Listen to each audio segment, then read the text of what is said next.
आप सभी को जय मसीह की। एक बार फिर आप सभी का स्वागत है हमारे YouTube channel Holi cross prayer group में, जहां हम मसीह से जुड़ी कुछ बातों के बारे में आप सभी को सिखाते हैं, उनका मनन करना बताते हैं।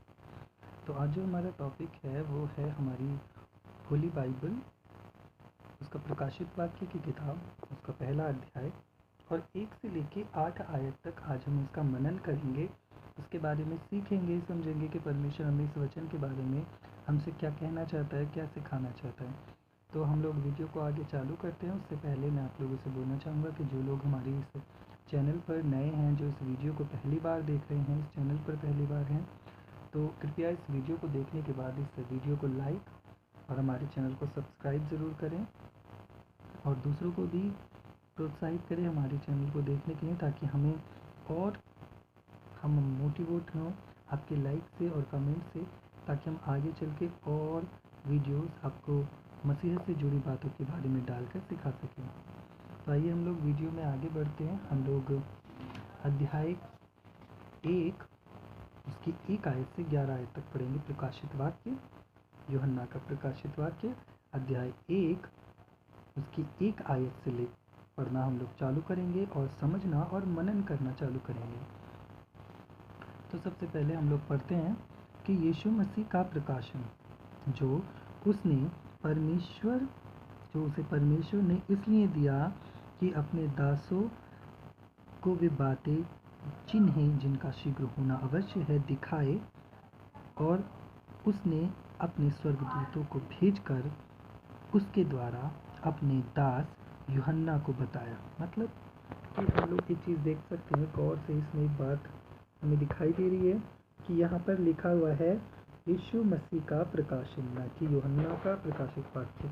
यीशु मसीह का प्रकाशित वाक्य, यहाँ पर हम देखते हैं कि यूहन्ना यीशु मसीह के बारे में बता रहा था। प्रकाशित वाक्य का मतलब लास्ट में, अंत में जो आने वाले हैं वो यीशु मसीह आने वाले हैं, वो यीशु मसीह के बारे में बता रहा था हमें कि यीशु मसीह का ये प्रकाशन है, ये प्रकाशित वाक्य है, ये यीशु मसीह के बारे में बातें बता रहा है। उसने बोला जो उसे परमेश्वर ने इसलिए दिया कि अपने दासों को वे बातें जिसका शीघ्र होना अवश्य है दिखाए।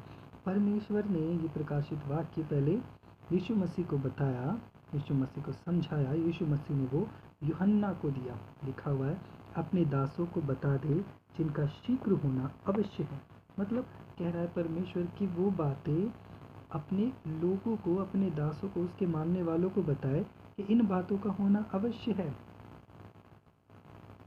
उसने अपने दूतों को भेजकर उसके द्वारा अपने दास यूहन्ना को बताया। अब लिखा है कि किसने, मतलब किसने, यीशु मसीह ने अपने दूतों को भेजकर यूहन्ना को सारी बातें बताई और यूहन्ना इन बातों को लिखता गया। यहाँ एक चीज़ हम गौर से ध्यान दें तो एक चीज़ हम देखते हैं कि परमेश्वर अपने लोगों को बचाने के लिए उनको पहले ही आने वाली घटना को बता रहे हैं, ताकि हम इनको पढ़कर संभल सकें। परमेश्वर ने प्रकाशित वाक्य इसलिए दिया हमें ताकि हम इसकी बातों को पढ़कर कि आने वाले समय में क्या होने वाला है, हम उसको पढ़कर समझकर बदल जाएं, अपने पापों से, अपने गुनाहों से हम बदल सकें, फिर सकें।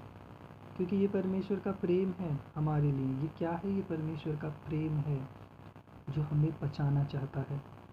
उसने प्रकाशित वाक्य हमें इसलिए दिया ताकि हम इसकी आने वाली विपत्तियों को पढ़कर समझकर हम बदल सकें, अपने आप को बदल सकें, अपने गुनाहों से बदल सकें। जिसने यूहन्ना, आयत 2, जिसने यूहन्ना के वचन और यीशु मसीह की गवाही, अर्थात जो कुछ उसने देखा था उसकी गवाही दी। मतलब देखिए यहाँ लिखा हुआ जिसने परमेश्वर के वचन और यीशु मसीह की गवाही, मतलब परमेश्वर का वचन जो हम इस समय पढ़ रहे हैं, ये हमारा परमेश्वर का वचन, और यीशु मसीह की गवाही कि हाँ यीशु मसीह मुर्दों में से जी उठा, वो मेरे लिए मारा गया, गड़ा गया। जो इस बातों की गवाही देता है वो यूहन्ना। तीसरी आयत में अगर हम पढ़ते हैं, उससे पहले हम एक चीज़ को ध्यान देंगे कि परमेश्वर ने काम किया, स्वर्गदूतों ने काम किया और यूहन्ना ने भी काम किया। कैसे? हम देखिए एक आयत में देखते, गौर से अगर ध्यान देंगे तो वहाँ लिखा हुआ है परमेश्वर ने यीशु मसीह को बताया यीशु मसीह ने स्वर्गदूतों को बताया, स्वर्गदूतों ने यूहन्ना को बताया। परमेश्वर ने यीशु मसीह को प्रकाशन दिया, भविष्य प्रकाशित वाक्य दिया, भविष्य की बातों को बताया। यीशु मसीह ने स्वर्गदूतों से बोला, यीशु मसीह ने सुना, यीशु मसीह ने स्वर्गदूतों से बोला, स्वर्गदूतों ने आज्ञा को माना और उन्होंने यूहन्ना से बोला जाकर। तब यूहन्ना ने इस बातों को लिखना चालू कर दिया जो आज हम पढ़ते हैं। देखिए, तीनों लोग काम कर रहे हैं, परमेश्वर भी काम कर रहा है, यीशु मसीह भी अपना काम कर रहा है, स्वर्गदूत भी अपना काम कर रहे हैं। यूहन्ना भी अपना काम कर गया, उसने किया, परंतु हम अपना काम क्यों नहीं करें जो परमेश्वर ने हमें दिया है? वो काम क्या? देखिए, तीसरी आयत को ध्यान से पढ़िए। धन्य है वह जो इस भविष्यवाणी के वचन को पढ़ता है और वे जो सुनते हैं और इनमें लिखी हुई बातों को मानते हैं, क्योंकि समय निकट है। 4 बातों को गौर से ध्यान देंगे। इस वचन के ऊपर एक बात है, गौर से ध्यान दीजिएगा। इस वचन में क्या पढ़ रहे हैं हम कि पहली बात, जो पढ़ता है, आजकल पढ़े लिखे सभी है, हम लोग पढ़ते हैं। दूसरा व्यक्ति वो जो किसी कारणवश, हमारे बड़े बूढ़े हैं, बहुत से लोग ऐसे जो किसी कारणवश नहीं पढ़ पाए, आंखें हैं लेकिन फिर भी नहीं पढ़ पाए। अंधों की तो एक मजबूरी होती है कि वो नहीं पढ़ सकते, लेकिन उनके आंखें हैं, वो तब भी नहीं पढ़ पाए, लेकिन वो सुनते हैं, अपने पास्टर्स से सुनते हैं वचनों को, लोगों से सुनते हैं वो वचनों, एवेंजलिस्ट, अगुओं से वो वचनों को सुनते हैं। हम पढ़ते हैं, सुनते हैं, ये 2 बात एक ही है, क्योंकि आजकल ये दोनों काम हम लोग अपने शरीर से ही कर रहे हैं। लेकिन जो सबसे बड़ा काम है, इसको पढ़कर और सुनकर, इन दोनों के बाद अगर हम उसे मानते नहीं हैं, हम लोग पढ़ते भी हैं वचन को और सुनते भी हैं, लेकिन हम उसको मानते नहीं। लेकिन वचन क्या कह रहा है? जो पढ़ता है, जो सुनता है और उसके बाद उस पर मनन करता है, मानता है, उसको लागू करता है अपने जीवन में, वही परमेश्वर के सामने, परमेश्वर की नज़रों में धन्य है। वो परमेश्वर की नज़रों में धन्य क्यों? क्योंकि समय निकट आ चुका है, अंत का समय निकट आ चुका। मैं ये नहीं कह रहा हूँ कि ये जो समय चल रहा है, विपत्तियाँ आ रही हैं, तो शायद यीशु मसीह अभी 2 दिन में आ जाए, 4 दिन में आ जाए, आने को वो 10 साल में भी नहीं आए, लेकिन समय निकट है, क्योंकि ये विपत्तियों को परमेश्वर ने बोला था, तुम ऐसी ऐसी विपत्तियाँ देखोगे, बीमारियाँ आएंगी, लड़ाइयाँ होंगी, लेकिन तुम घबराना मत, क्योंकि वो तो अंत की शुरुआत होगी। परमेश्वर कब आएगा वो उसने गुप्त रखा हुआ है। लेकिन यहाँ हम ध्यान देते हैं कि अगर हम तैयार नहीं हैं, तो हम अभी वचनों में तैयार नहीं हैं, बाइबल से वचनों को पढ़ते नहीं हैं, समझते नहीं, तो हम अंत के दिन के लिए तैयार नहीं हैं। और जब अंत का समय आएगा और परमेश्वर स्वर्ग से उतर के आएगा, तब वो हमसे पूछेगा, हमसे पूछा जाएगा, हमसे बोला जाएगा, लेकिन हम कुछ जवाब नहीं दे पाएंगे। हम अपने गुनाहों में भरे हुए होंगे। परमेश्वर क्या करेगा? हमें अथाह कुंड की आग में, नरक में शैतान के साथ डाल दिया जाएगा, क्योंकि हम वचनों को पढ़ते हैं, सुनते हैं, परंतु उनको अपने जीवन में लागू करना, उनको मानना, उन पर मनन करना नहीं चाहते। ये हमारी सबसे बड़ी भूल है। परमेश्वर ने इसीलिए हमें प्रकाशित वाक्य दिया कि पूरी बाइबल में लोगों ने नहीं माना, लेकिन उसने कहा प्रकाशित, शायद ये लोग मेरी बात नहीं माने, लेकिन अंत की बात जो मैं इनके सामने कर रहा हूँ, जो मैं अपने नबियों से, अपने भविष्यवक्ताओं से बुलवा रहा हूँ, ये उस बात को नहीं माने। शायद अंत में होने वाली विपत्तियों से, आखिर में आने वाली तकलीफ़ों को सुनकर शायद इनका मन पिघल जाए, बदल जाए। इसलिए परमेश्वर ने यूहन्ना को प्रकाशित वाक्य दिया। हम चौथी आयत में आएंगे, इस प्रकाशित वाक्य की चौथी आयत। यहाँ लिखा है, यूहन्ना की ओर से आसिया की 7 कलीसियाओं के नाम, उसकी ओर से जो है और जो था और जो आने वाला है, उन 7 आत्माओं की ओर से जो उसके सिंहासन के सामने है। मतलब हम एक चीज़ पर गौर देंगे, बहुत ज़्यादा गौर से ध्यान देंगे। यहाँ पर एक बात चौथी आयत में हम पढ़ते हैं कि यहाँ पर एक बात लिखी हुई है कि जो था, जो है, यहाँ लिखा हुआ है उसकी ओर से जो है, जो था और जो आने वाला है। मतलब कौन है? कौन है? परमेश्वर यीशु मसीह हमारे साथ इस वक्त है। और जो था, परमेश्वर यीशु मसीह, हम उत्पत्ति की पहले अध्याय की पहली आयत पढ़ते हैं, तो वहाँ हम देखते हैं कि परमेश्वर के संग और भी लोग थे। हम यूहन्ना की पहला अध्याय, उसकी पहली अध्याय की आयतें पढ़ते हैं 1 से लेके 8-9 आयत तक, तो हम वहाँ देखते हैं कि परमेश्वर यीशु मसीह परमेश्वर के साथ था। परमेश्वर यीशु मसीह परमेश्वर के साथ था। उस समय जब दुनिया बनाई जा रही थी, सृष्टि को रचा जा रहा था, उस समय हम देखते हैं कि परमेश्वर यीशु मसीह परमेश्वर यहोवा के साथ था। जब वो यहोवा परमेश्वर के साथ थे यीशु मसीह, तो वो ही था, वो ही अब हमारे साथ है और वो ही आने वाला है। वो एक ऐसा व्यक्ति है जो था, जो है और जो आने वाला है। वो कौन है? वो सिर्फ एक यीशु मसीह है, क्योंकि अंत के समय में वो ही आने वाला है हम सभी लोगों का न्याय करने के लिए। आयत 5 में हम पढ़ते हैं, और यीशु मसीह की ओर से जो विश्वास योग्य साक्षी और मरे हुए में से जी उठने वालों में पहलौठा और पृथ्वी के राजाओं का हाकिम, और तुम्हें अनुग्रह और शांति। मतलब हम पढ़ते हैं कि मरे हुए में से पहलौठा, इसका मतलब क्या है? परमेश्वर बताता है कि पहलौठे के बारे में अगर हम ध्यान दें तो हम पुराने नियम में पढ़ते हैं कि जिस भी औरत का और आदमी का सबसे बड़ा बेटा होता था, पहला बेटा, वो पहलौठा कहलाया जाता था। तो पहलौठे का मतलब परमेश्वर इंसानों के लिए, इंसानों की गोद में आया पहला बेटा, उनके लिए पहलौठा हो गया। तो परमेश्वर के राज्य में जाने वाला पहला व्यक्ति जो मुर्दों में से जी उठा, जिंदा स्वर्ग में गया, वो पहलौठा हुआ। क्योंकि वो जिंदा परमेश्वर के पास गया तो वो पहलौठा हुआ, इसलिए यीशु मसीह को मुर्दों में से जी उठने वाला पहलौठा कहलाया गया है। और दूसरी बात, अगर इसी वचन की दूसरी आयत को पढ़ते तो उसमें लिखा है राजाओं का हाकिम। परमेश्वर राजाओं का भी राजा है, हाकिम है यीशु मसीह। आयत 6, एक राज्य, हम पढ़ते हैं आयत 6। आयत 6 में को अगर हम ध्यान से देखें तो उसमें लिखा हुआ नहीं, अभी हम आयत 5 की लास्ट भी आयत को पढ़ता है कि वह हमसे प्रेम रखता है और उसने अपने लहू के द्वारा हमें पापों से छुड़ाया है।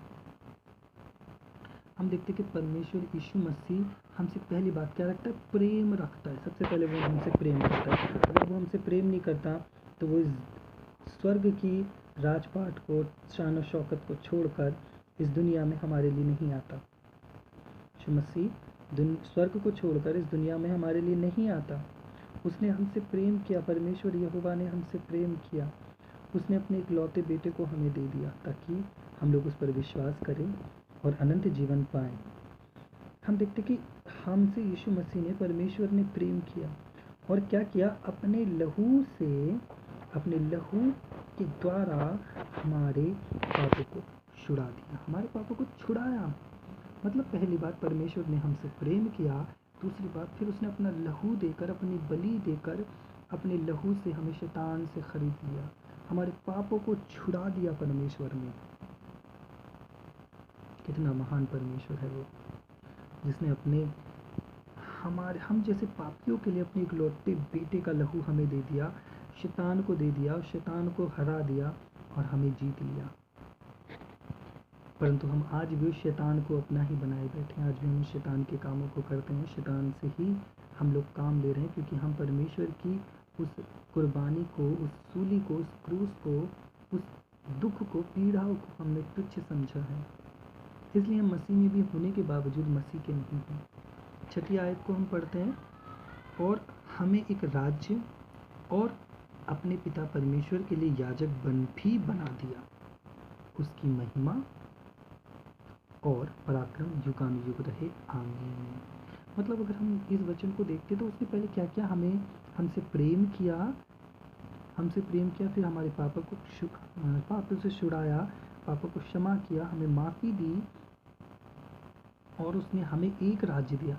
एक राज्य का मतलब हम देखते हैं, ये राज्य शहर के बारे में, हमारे देश के बारे में, हमारे इस पृथ्वी के बारे में नहीं बताया गया कि वो पृथ्वी है कि हम एक पृथ्वी पर, या पृथ्वी के एक राज्य जैसे हमारे उत्तर प्रदेश, या हमारे सिकंदराबाद, या हमारे बुलंदशहर, या हमारे दिल्ली, या हमारे मुंबई, पटना, बिहार, इन सब चीज़ों के बारे में बाइबल नहीं बताती कि वो एक देश नहीं।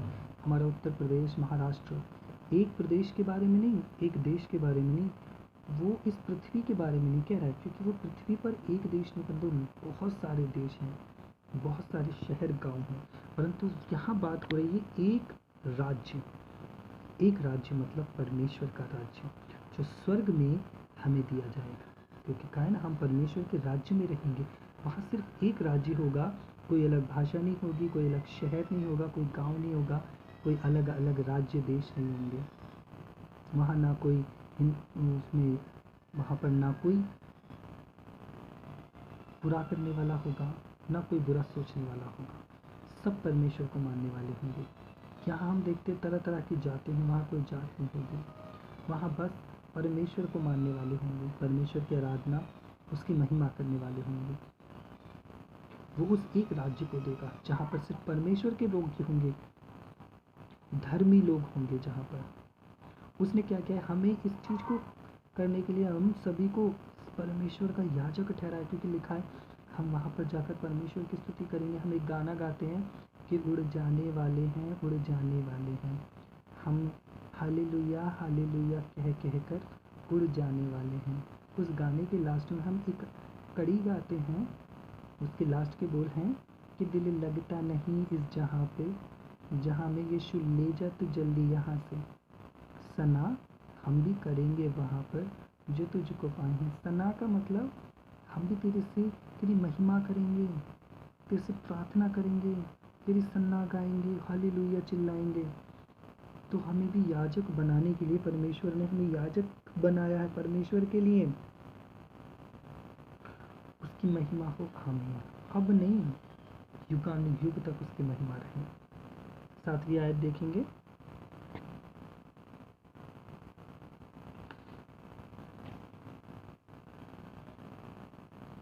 सातवीं आयत में लिखा हुआ है, देखो वह बादलों के साथ आने वाला है और हर एक आंख उसे देखेगी, वरन जिन्होंने उसे भेदा था वे भी उसे देखेंगे और पृथ्वी के सारे कुल उसके कारण छाती पीटेंगे।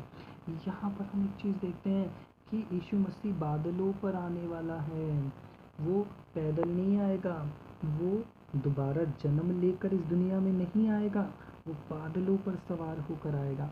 हम देखते हैं कि अभी कुछ घटनाएं हमारे सामने आई हैं, कुछ लोग हमारे सामने आ रहे हैं जो कि अपने आप को यीशु मसीह बताते हैं, जो कि ये कहते हैं कि मैं यीशु मसीह हूँ और मैं पैदा होकर दोबारा आ चुका हूँ। जिनका अगर हम पुराना इतिहास उठा के देखें तो वो शैतान से भी ज़्यादा बुरे इंसान हैं, जो अपने आप को यीशु मसीह बनाए बैठे हैं। वो यीशु मसीह की तरह लिबास कपड़े पहनते हैं, वो यीशु मसीह की तरह हेयर कट बालों को रखते हैं, उनके बहुत से मानने वाले हो चुके हैं। लेकिन अगर हम यहाँ ध्यान दें, वो यीशु मसीह नहीं है। वचन को ध्यान दो, वचन देखो क्या कहता है बाइबल। यहाँ लिखा है कि देखो वे बादलों पर आने वाला है। जैसे वो बादलों के साथ गया था, वैसे ही वो बादलों के साथ आने वाला है और हर एक आंखों से देखेगी। अब वो लोग जो जगह जगह बैठे हुए हैं, कुछ अलग अलग शहरों में इंडिया से बाहर हैं, वो लोग क्या अपने आप को यीशु मसीह बताते हैं। अगर हम चाहें तो उनको यीशु मसीह, हम यूट्यूब पर उनको सर्च कर सकते हैं। यूट्यूब पर उनको एंटी क्राइस्ट के नाम से बोला जा रहा है, एंटी क्राइस्ट करके आप उनको सर्च कर सकते हो। बहुत सी वीडियो हैं उनके बारे में। 3-4 व्यक्ति हैं जो अपने आप को यीशु मसीह बताते हैं। वो लोग यहाँ देखो, हम देखते कि उसे हर एक आँख, जब वो बादलों पर सवार होता है तो हर एक आँख देखी, वो सालों से यहाँ पर है लेकिन उनको हमने देखा नहीं, किसी ने भी देखा, आप लोगों ने भी नहीं देखा होगा। लेकिन उनको उस समय यीशु मसीह जब स्वर्ग से बादलों पर आएगा, उसे हर कोई देखा, हर एक आँख देखेगी। यहाँ तक कि वे लोग भी उनको देखेंगे जिसने उसको भेदा है, जिसने उनके पसली में भाला मारा, जिसने उसके हाथों में कीले ठोकी, जिसने उसके सर पर मुकुट रखा कांटों का, जिसने उस पर हैंटर कोढ़े मारे, वे लोग भी यीशु मसीह को देखेंगे।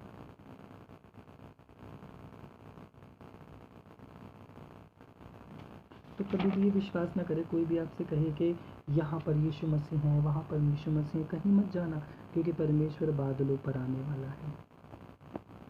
उसको सब देखेंगे, हर कोई, एक एक व्यक्ति देखेगा। कौन कौन देखेंगे? हर एक व्यक्ति, हर एक आंख देखेगी। जिन्होंने उसे भेदा वे भी देखेंगे।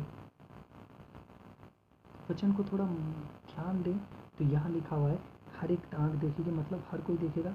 इसे विश्वासी भी देखेंगे जो यीशु मसीह पर विश्वास करते हैं, इसे अविश्वासी भी देखेंगे जो यीशु मसीह पर विश्वास नहीं करते। हर एक व्यक्ति यीशु मसीह को देखा, तब पृथ्वी के सब कुल छाती पीटेंगे। कौन? जो विश्वास करते हैं, जो यीशु मसीह पर विश्वास करते हैं परंतु आज्ञा ही नहीं मानते, वे लोग छातियाँ पीटेंगे। वे लोग छातियाँ पीटेंगे, वो कुल छाती पीटेंगे, वो लोग छाती पीटेंगे जो यीशु मसीह को मानते हैं, विश्वास करते हैं परंतु उसकी बातों को नहीं मानते, उसके वचनों को नहीं मानते, उसकी आज्ञाओं को नहीं मानते। वे लोग अपनी छातियों को पीटेंगे, रोएंगे उस अंत के समय पर। 8वीं आयत, प्रभु परमेश्वर जो है और जो था और जो आने वाला है, जो सर्वशक्तिमान है, यह कहता है मैं ही अल्फ़ा और ओमेगा हूँ। मतलब हम दोबारा पढ़ते देखिए, परमेश्वर फिर दोबारा इसमें बोलता है। एक बार हमने देखा आयत 4 में परमेश्वर ने इस बात को बोला है और अब आयत 8 में भी परमेश्वर वही बात बोल रहा है कि जो है हमारे साथ, जो था हमसे पहले और जो आने वाला है अब, वो सिर्फ एक ही परमेश्वर है जिसका नाम है यीशु मसीह, जो सर्वशक्तिमान है। यह कहता है मैं अल्फ़ा और ओमेगा हूँ। अल्फ़ा और ओमेगा हम हिंदी बाइबल में पढ़ते तो यहाँ पर सिर्फ अल्फ़ा और ओमेगा लिखा हुआ है, लेकिन जब हम इंग्लिश बाइबल पढ़ते हैं तो वहाँ पर लिखा हुआ है I am the alpha and the omega, the beginning and the and. मतलब कि मैं ही अल्फ़ा हूँ, मैं ही ओमेगा हूँ, मैं ही शुरुआत हूँ और मैं ही अंत हूँ। मुझसे ही शुरुआत है और मुझसे ही अंत है। परमेश्वर इस बात को बोल रहा है, वो ही शुरुआत और वो ही अंत है।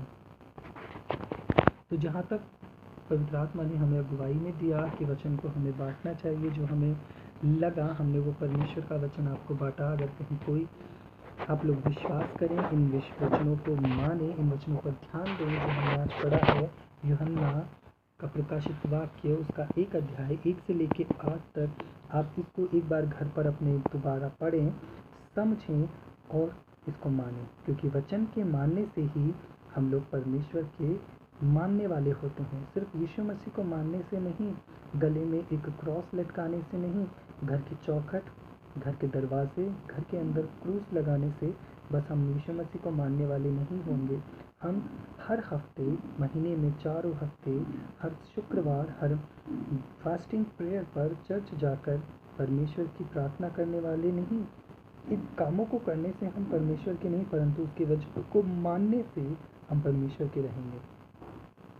इसीलिए विश्वास करें परमेश्वर पर और इस वचन को पढ़ें और इस वचन को माने, परमेश्वर की हिकायत को माने। परमेश्वर आप सभी को आशीष दे, आपकी आपको महिमा दे। आइए हम लोग एक छोटी सी प्रार्थना करेंगे। दयालु परमेश्वर पिता, प्रभु तेरा धन्यवाद करते हैं। हे स्वर्ग और पृथ्वी को बनाने वाले पिता, तेरा धन्यवाद हो। परमेश्वर, हम अपने तमाम गुनाह, गलती, अपराधों के लिए माफ़ी मांगते हैं। हमें अपने नादान, मासूम बेटा और बेटी समझ के माफ़ करना परमेश्वर। पिता यीशु मसीह, हम प्रार्थना करते प्रभु जी, जैसे इस वचन में लिखा है कि जो इस वचन को पढ़ता है, सुनता है और मानता है, वे परमेश्वर के राज्य में धन्य हैं। परमेश्वर, हमें ऐसी आशीष दे, सामर्थ्य दे कि हम भी इस वचन को पढ़कर, इन वचनों को समझकर, सुनकर उस पर चलने वाले बने, अमल करने वाले बने। सामर्थ्य दे, आशीष दे, शैतान से बचा के रख, बुरी बातों, बुरी आदतों से हमें बचा के रख प्रभु। पिता, हम तमाम बातों को तेरे हाथ में देते हुए यीशु मसीह के नाम से मांगते हैं, आमीन। सभी को यीशु मसीह के नाम में जय मसीह की।